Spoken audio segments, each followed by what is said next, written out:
세상의 빛 되기를 원합니다. 세상의 소금 되기를 원합니다. 역도 선수였던 장미란 교수가 문체부 제2차관이 되었습니다. 장미란 교수는 신실한 그리스도인입니다. 주위 운동선수들에게 전도를 많이 하고 있습니다. 장미란 선수는 역도를 하면서도 역도한다는 사실을 주위 사람들에게 숨겼다고 합니다. 왜냐하면 여자가 힘쓰는 운동한다는 것이 부끄럽게 생각되었기 때문입니다. 하루는 주일날 교회 가서 예배를 드리는데 큰 은혜를 받았습니다. 은혜를 받고 보니까 내가 거짓말한 것이 생각이 나서 적어도 교회 다니는 친한 언니들에게는 진실을 말해야 되겠다 하는 생각이 들어서 옆에 기도하고 있는 언니에게 언니 내가 진짜 고백할 게 하나 있다고 진지하게 말을 시작했습니다. 그랬더니 뭐냐고 그랬더니 언니 사실 나 역도해 그렇게 고백을 했습니다. 그리고 고개를 푹 숙이고 한참 동안 말이 없었는데 옆에 있는 언니가 등을 툭툭 치면서 하는 말이 괜찮아 미란아 우리도 역도해 괜찮아 그러더랍니다. 역도한다는 말을 욕도한다는 말로 알아듣고 너만 욕하는 게 아니야 우리도 욕해 그렇게 잘못 알아들었다는 것입니다. 옆에 계신 분들과 반갑게 인사 나누겠습니다. 잘 듣겠습니다. 감사합니다. 요즘 소금값이 폭등하고 있다는 이야기 뉴스를 통하여 들으셨을 것입니다. 5년 전에는 20kg 천일염 한 포대가 2,900원까지 내려갔더랬습니다. 그랬던 소금이 지금은 이 천일염 20kg 한 푸대가 3만 원이 넘습니다. 10배 이상 폭등을 한 것이죠. 그 이유는 후쿠시마 오염수 방류를 앞두고 사람들의 마음이 불안하기 때문입니다. 이렇게 소금값이 많이 올랐는데도 불구하고 왜 국민들은 소금을 사두려고 하는가? 그 이유는 소금이 사람이 살아가는데 필수적인 물질이기 때문입니다. 설탕 없이는 살아도 소금 없이는 살아갈 수가 없는 것이 우리의 생명입니다. 모든 인체 속에는 0.9%의 염분이 있다고 하지 않습니까? 이 0.9%의 염분이 일정하게 유지되어야 건강을 유지할 수 있고 생명을 유지할 수 있습니다. 조금만 더 많아도 안 되고 조금만 더 적어도 안 됩니다. 항상 0.9% 체액과 혈액이 이렇게 일정한 염분을 유지해야 맑은 정신을 가지고 건강하게 살아갈 수가 있습니다. 요즘 소금 많이 먹지 말라고 짜게 먹지 말라고 많은 언론이 또 정부에서도 그런 캠페인을 벌이고 있습니다. 짜게 먹으면 소금 많이 먹으면 건강에 좋지 않다. 그런데 참 아이러니컬하게도 소금을 제일 많이 쓰는 기관이 병원입니다. 병원에서 소금 소비량이 가장 많습니다. 몸에 기운이 떨어지거나 질병이 생겨서 이상이 생길 때에 병원에 가면 링거 주사를 놓지 않습니까? 근데 그 링거라고 하는 게 뭡니까? 0.9%의 소금물입니다. 엄청나게 많은 링거가 병원에서 소비되고 있습니다. 이 소금물에다가 여러 가지 약재를 혼합해서 질병을 치료하는 것이 링거 수액입니다. 이렇게 소금은 사람이 살아가는데 절대적인 필수적인 그런 물질이 되고 있습니다. 그런데 사람에게만 그런 것이 아니라 동물에게도 마찬가지입니다. 한 번은 TV에서 동물의 왕국을 본 적이 있는데 그 알래스카 곰 이야기를 하고 있었습니다. 봄, 여름철에 아주 잔뜩 먹습니다. 열매고 꿀이고 연어고 많이 먹고 그리고 정말 잘 먹죠. 그런데 이제 늦가을이 되면은 꼭 챙겨 먹는 게 있습니다. 곰이. 그게 뭐냐 하면은 소금입니다. 그래서 소금 바위가 있는 곳에 가서 그것을 핥아 먹든지 아니면은 갉아 먹습니다. 왜 그런가? 곰이 소금을 적절하게 먹지 아니하면은 겨울 잠을 잘 수가 없답니다. 잠을 잘 때에도 피는 돌아야 되지 않습니까? 그래야 죽지 않고 사니까요.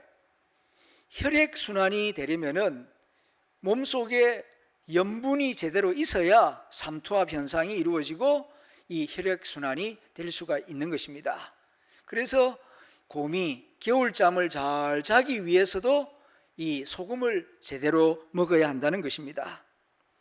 이렇게 사람이나 곰이나 사슴이나 모든 생명체는 소금을 적절하게 먹을 때에 생명을 유지하고 건강을 유지할 수가 있습니다. 예수님은 오늘 우리에게 말씀하십니다. 너희는 세상의 소금이다. 너희가 세상의 소금이다 하는 이 말씀의 의미는 소금같이 꼭 필요한 존재가 되어라. 생명을 살리는 존재가 되어라. 그런 의미인 줄로 이해가 됩니다. 그렇다면 우리가 어떻게 하면은 소금 같은 존재가 될 수가 있겠습니까? 그 첫째는 소금 대신 예수님을 꽉 붙잡고 예수님을 사랑하고 그리고 예수님의 복음을 세상 사람들에게 적극적으로 전하는 것입니다. 기독교인의 맛은 예수님에게 있습니다. 우리 자신에게 있지 않습니다. 소금이 짠맛을 잃어버리면 더 이상 소금이 아니듯이 기독교인이 예수님을 잃어버리면 더 이상 기독교인이 아닙니다. 그러므로 맛을 내는 소금이 되려면은 먼저 마음속에 예수님을 모셔야 합니다. 그리고 예수님을 사랑하고 예수님의 복음을 주위 사람들에게 적극적으로 전하는 사람이 될 때에 소금의 사명을 잘 감당하는 삶이 되는 것입니다. 사랑합니다 나의 예수님, 사랑합니다 아주 많이요, 사랑합니다 나의 예수님, 사랑합니다 그것뿐이에요. 이렇게 자주 예수님을 사랑한다는 고백을 예수님께 드리시길 바랍니다. 그리할 때에 예수님을 닮은 인격이 될 줄로 믿습니다. 교회도 그렇습니다. 지역사회 속에서 소금의 역할을 잘 감당하는 교회는 예수님을 뜨겁게 사랑하는 교회입니다. 모임에는 뜨겁게 예수님을 찬양하고 그리고 밖에 나가서는 예수님의 복음을 부끄러워하지 아니하고 만나는 사람마다 교회 다니십니까? 예수님 믿으십니까? 예수님 믿으세요. 예수님 믿으면 참 좋습니다. 이 말을 부끄러워하지 아니하고 적극적으로 전하는 삶을 살아갈 때에 그것이 소금 같은 삶을 살아가는 모습입니다. 왜 그렇습니까? 교회 이외에 예수 복음을 전할 수 있는 세상의 기관이 없기 때문입니다. 오직 교회에게 그 사명을 맡겨주셨어요. 그런데 교회가 입을 다물고 기독교인이 입을 다물고 예수 믿으라는 말을 안 해요.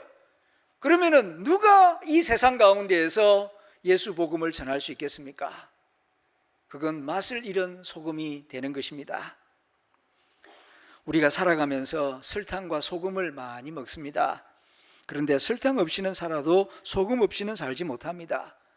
설탕이 없으면은 다른 감미료를 가지고 단맛을 낼 수 있습니다. 그러나 소금맛, 짠맛을 대신할 수 있는 물질은 세상에 없습니다.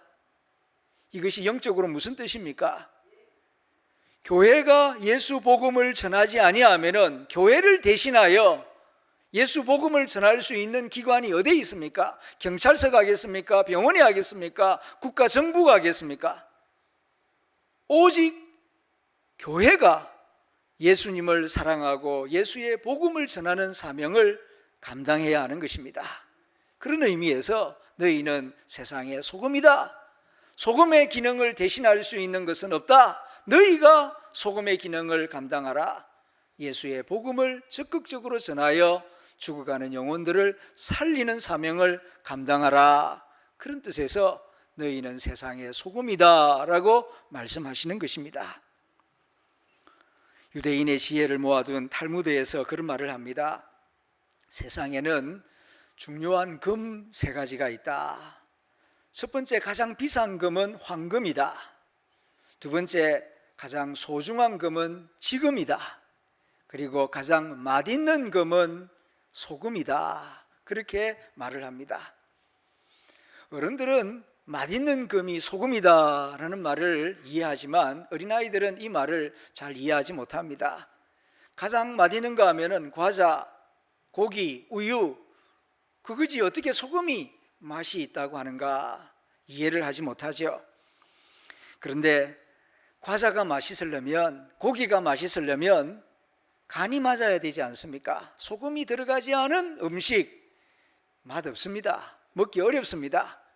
그렇기 때문에 소금이 가장 맛있는 금이다 라고 말을 하는 것입니다.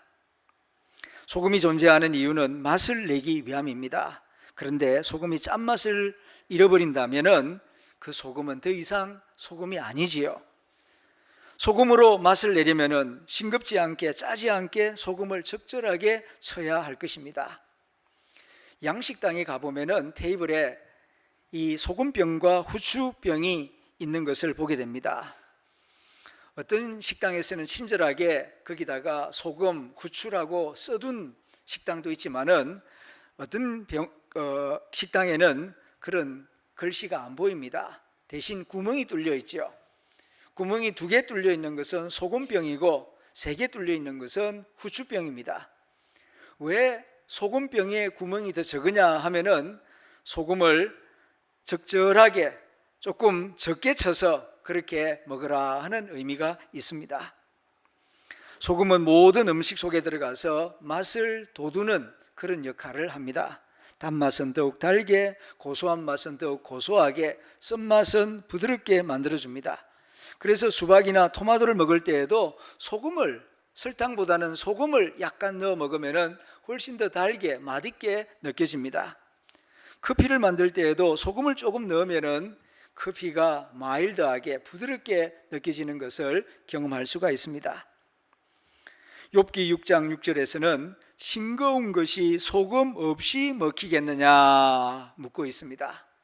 싱거운 것이 소금 안 들어가면 어떻게 입에 제대로 먹히겠느냐, 닭의 알 흰자위가 맛이 있겠느냐, 닝닝하고 먹기 어렵지 않겠느냐, 소금이 들어가야 맛이 있고 맛있게 먹을 수 있고 맛있게 먹어야 힘을 얻지 않겠느냐 하는 뜻입니다.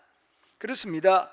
모든 음식 재료도 좋아야 하지만 거기에 간이 맞아야 맛을 낼 수가 있습니다. 이것이 영적으로 우리 그리스도인들에게 무엇을 의미하는 것입니까? 너희가 세상 속에 들어가서 세상을 만나게 하는 역할을 해야 한다 하는 그런 뜻이 아니겠습니까? 이 세상에는 수많은 얼굴을 가진 수많은 사람들이 살아가고 있습니다. 그들은 모두 다 맛있는 음식을 낼 수 있는 좋은 재료들처럼 아름다운 세상을 만들어 나가는데 빼놓을 수 없는 좋은 인재들입니다. 그런데 아무리 재료가 좋아도 또 훌륭한 요리사가 있다 하더라도 소금이 없다면 요리다운 요리를 만들 수가 없을 것입니다. 마찬가지입니다. 이 세상에 재주가 좋고 훌륭한 사람들이 아무리 많아도 복음을 가진 우리가 세상 가운데 들어가서 그들과 함께 협력하고 그들 마음속에 믿음과 소망과 사랑을 심어줄 때에 그들이 하나님 나라를 위하여서 정말 아름답게 쓰임받는 그런 만나는 인생을 살아가는 삶을 살 수 있도록 도와줄 수 있다 하는 뜻입니다. 요즘 가끔 맛이 갔다 하는 말을 들을 때가 있습니다. 맛이 갔다. 이 말은 원래 음식의 맛이 변하여 이상하여졌을 때에 맛이 갔다 하는 표현을 쓰지요. 그런데 요즘은 기운을 잃어버리고 사람 구실을 제대로 하지 못할 때에 그 사람 맛이 간 것 같다, 그런 말을 씁니다. 한 걸음 더 나아가 요즘 청소년들은 폰 맛이 갔다, 날씨 맛이 간 것 같다, 그런 표현까지 쓸 때가 있습니다. 맛이 갔다 하는 말은 좋은 의미가 아닙니다.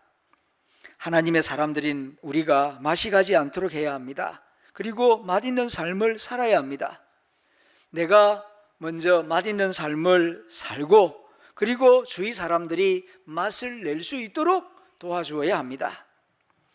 그러면 어떻게 하면은 내가 소금처럼 살아갈 수 있겠는가? 맛나는 삶, 맛을 내는 삶을 살아갈 수 있겠는가?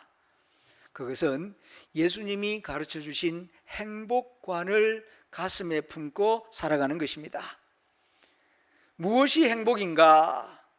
이것이 행복관이라고 하는데, 모든 사람은 다 행복하기를 원하죠. 그런데 무엇을 행복이라고 여기느냐, 여기에 따라서 가치관이 달라지게 되고 살아가는 삶의 모습이 달라지게 됩니다. 예수님은 팔복을 가르쳐 주셨습니다. 우리 조상들은 오복이 행복이라고 가르쳤지만, 우리의 길이요 진리이신 예수님은 8가지를 말씀하시면서 이것이 진짜 행복이다라고 말씀하셨어요. 그 내용이 마태복음 5장 1절부터 12절에 나옵니다. 이 말씀을 하시고 그 다음 13절에 너희는 세상의 소금이다, 이렇게 말씀하셨어요. 그러니까 소금의 역할, 소금의 사명을 잘 감당하기 위해서는 팔복이 무엇인지를 알아야 하고, 팔복을 내 가슴 속에 새겨야 합니다. 그럴 때에 세상 속에서 소금처럼 살아갈 수 있는 것이지, 그냥 희생만 한다고 소금이 되는 것은 아니라는 말씀입니다. 예수님이 말씀하신 팔복이 무엇입니까? 첫째는 마음이 가난한 것이 행복이다. 두 번째, 애통할 수 있는 마음이 행복이다. 온유한 마음이 행복이다. 의에 줄이고 목마른 심령이 행복이다. 의에 줄이고 목마른 심령이 행복이다. 긍휼히 여길 줄 아는 마음이 행복이다. 마음이 청결한 것이 행복이다. 화평케 하는 사람이 복받은 사람이다. 하나님 나라를 위하여 기꺼이 손해볼 수 있는 사람이 복받은 사람이다. 이렇게 가르쳐 주셨습니다. 여기에 중요한 뜻이 있습니다. 우리가 세상의 소금으로 살아가면서 만나는 사람들이 각각 제 맛을 내며 행복하게 살 수 있도록 돕는 역할을 잘 감당하려면 예수님이 가르쳐 주신 팔복이 진짜 행복이라는 진리를 믿고 사는 것입니다. 팔복을 추구하는 가치관을 가지고 살아가는 사람이 될 때에 이 세상 사람들 사이에서 맛을 내는 소금의 역할을 잘 감당하는 행복한 그리스도인이 될 줄로 믿습니다.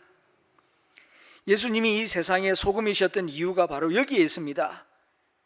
예수님이 만일 우리 조상들처럼 오래 살고 부자 되고 세상에서 높은 명예를 차지하는 것, 그것이 행복이라고 믿고 그것을 추구하며 살았더라면 결코 이 세상에 소금과 빛이 될 수가 없었을 것입니다. 마음이 가난한 것이 행복이다. 온유한 것이 행복이다. 긍휼히 여길 줄 아는 마음이 행복이다. 마음이 깨끗한 것이 행복이다. 이렇게 믿고 그렇게 사셨기 때문에 이 세상의 빛과 소금의 역할을 잘 감당하실 수가 있었던 것입니다. 우리들도 마찬가지입니다. 우리의 마음속에 교회 다닌다고 그냥 빛과 소금이 되는 것이 아니고 가치관을 바꾸어야 돼요. 교회 다니면서도 예수 잘 믿어서 어떻게 하든지 오래 살고 어떻게 하든지 부자 되고 어떻게 하든지 세상에서 높아지고 이런 가치관을 가지고 살면은 교회 다니는 사람들이 세상을 부패하게 만듭니다. 세상을 어둡게 만듭니다. 예수 잘 믿어서 오래 살고 부자 되고 높아지고 그런 것만을 추구한다면은 세상은 더 어지러워집니다. 정말 소금이 되는 길은 예수님의 팔복을 진짜 행복으로 여기고 여기서 행복을 맛보고 누리고 이 행복의 길을 걸어가고자 할 때에 자연스럽게 소금의 삶을 살게 되고 많은 사람들을 만나게 하고 생기와 기운을 주는 그런 역할을 감당하게 되는 것입니다. 지난주에는 기도주간을 가지면서 충남 보령시 천북면에서 목회하시는 김영진 목사님을 찾아가서 만났습니다. 김영진 목사님은 팔복을 너무나 좋아하는 목사님이십니다. 30년 전 그의 나이 33세 때에 30여 명 모이는 가난한 농촌교회 시온교회에 청빙을 받았습니다. 그때에 주위에 많은 친구들과 선배 목사님들이 그 가난한 농촌교회 가서 어떻게 목회하려고, 자네같이 유능하고 전도 유망한 젊은 사람이 좀 생각을 달리 해야지, 그렇게 권면을 했습니다. 그러나 이 김 목사님은 아니라고, 나는 그곳에 내려가서 목회를 하겠다고 흔쾌히 승낙을 하고 서울에서 천북면으로 내려갔습니다. 팔복을 따라서 목회할 수 있는 좋은 환경이라고 생각을 했기 때문입니다. 그런데 1년, 2년, 3년이 지나가면서 예상한 대로 농촌 인구는 점점 줄어갔습니다. 아이들이 사라졌습니다. 천북면에 유일하게 있는 낙동초등학교가 폐쇄 위기에 처했습니다. 그때 김영진 목사님은 교회 봉고버스로 내가 봉사할 테니까 학교를 지켜달라고 애원을 했습니다. 아침 왕복 40km, 저녁 왕복 40km, 스쿨버스 운전사 일을 자원했습니다. 15년 동안 매일매일 그동안 봉고차 세대를 말아먹었습니다. 그런데 시골에서 스쿨버스 운전사 노릇을 하는 가운데 동네 아이들과 아주 친해졌습니다. 동네 아이들과 친해지니 학부형들과도 친해졌습니다. 나중에는 낙동초등학교 동문들과도 친해졌습니다. 동문들은 그 천북면의 주민들이었고 유지였습니다. 이 목사님은 기타를 치며 노래하는 것을 좋아하고 사모님은 피아노를 전공한 분이었습니다. 어느 날 길거리를 다니서 보니까 아이들이 방치되어 있습니다. 부모가 다 밭에 나가서 일하고 있기 때문입니다. 그 아이들을 교회로 불러 모아서 오케스트라를 조직했습니다.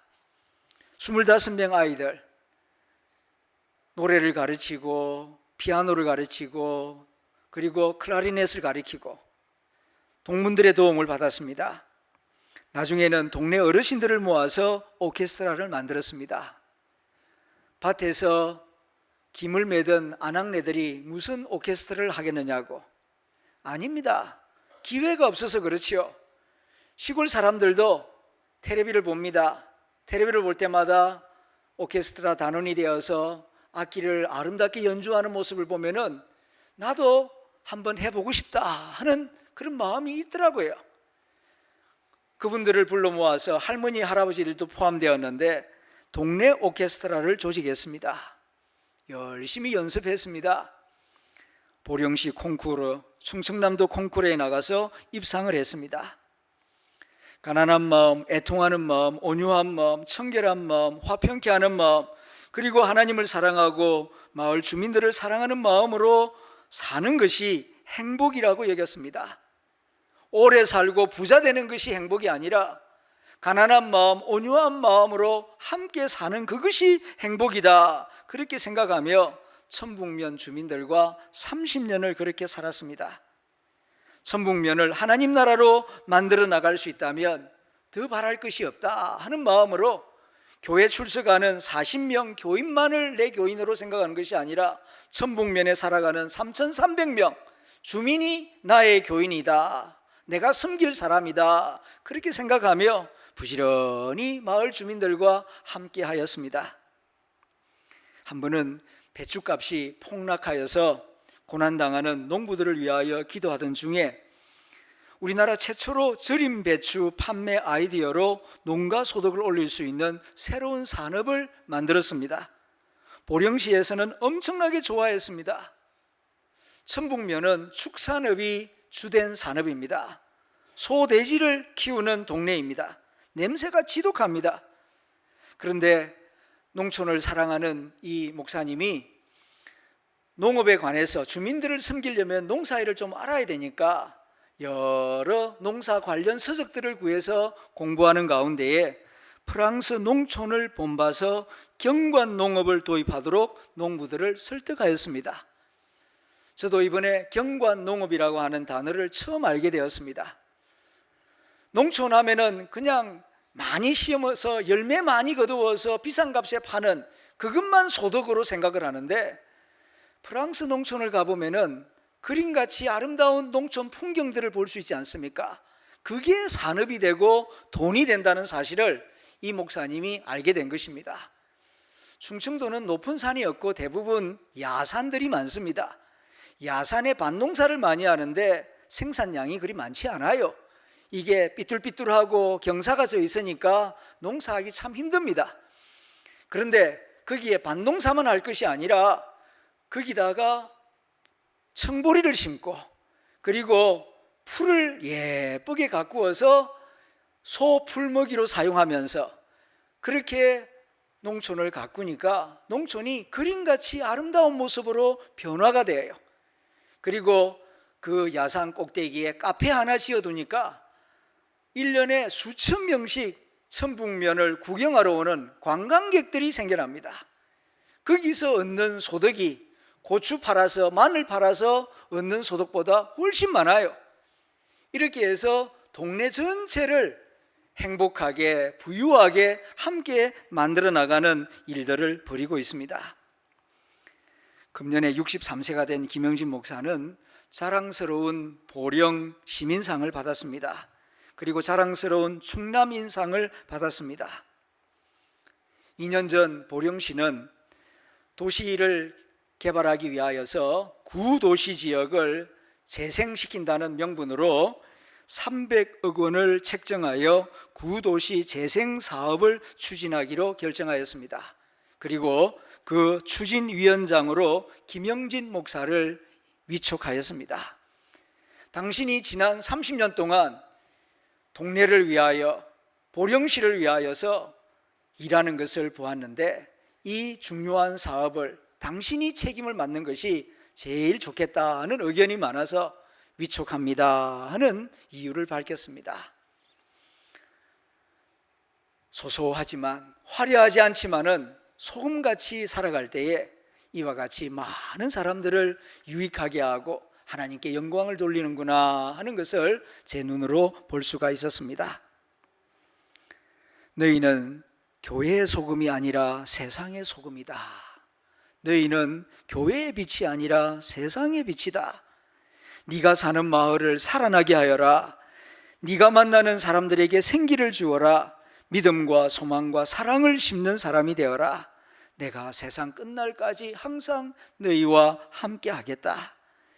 네가 사는 마을을 깨끗하고 아름답게 만들어라. 네가 만나는 사람들을 행복하게 해주어라. 너희는 세상의 소금이다. 이것이 오늘 우리에게 주시는 주님의 말씀입니다. 기도하겠습니다.